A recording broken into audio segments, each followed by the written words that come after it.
almost double what the West has to make, and that the IMF and World Bank will be collecting all this money and keeping it for themselves, and the third world knows how corrupt those institutions are.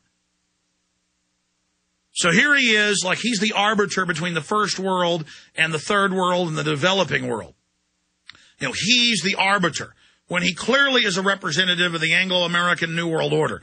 Let's go back to him. For those advanced nations who think that developing countries either cannot absorb this assistance or that will not be held accountable effectively, and that the world's fastest growing emitters should bear a greater share of the burden. We know the fault lines because we've been imprisoned by them for years. These international cheap energy has allowed humans to grow and has lifted a lot of people out of poverty. He's now saying cutting people's energy off is cutting their bondage off. Meanwhile, governments actually try to block real technological development. And in this treaty, it says the UN will decide what new technologies can be funded and developed. So it's also a new dark age. Let's go back to it. Years. These international discussions have essentially taken place now for almost 2 decades. And we have very little other than an increase, acceleration of the climate change phenomena. The time for talk is over. This is the bottom line. We can embrace this. The time for talk is over. You're not allowed to talk. You're not allowed to debate. Everyone agrees the Earth is dying from CO2, but everyone doesn't agree. So if everybody agrees, why is the time for talk over? See, we have to hurry and do this right now. Finishing up with Obama. This is the bottom line. We can embrace this accord, take a substantial step forward, continue to refine it, and build upon its foundation.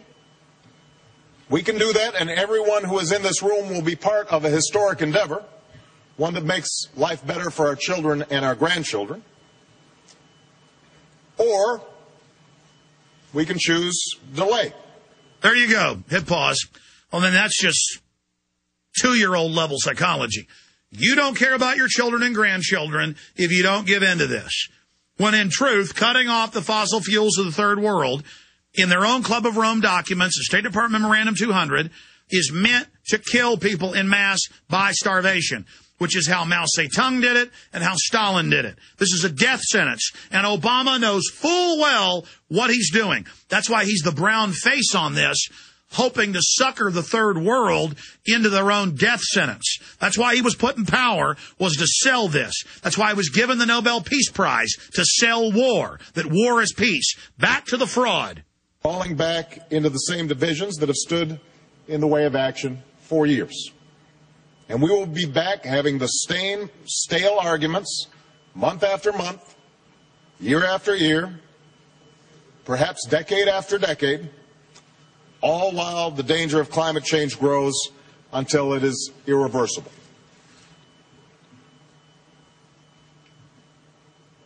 Ladies and gentlemen, there's no time to waste. America's made our choice.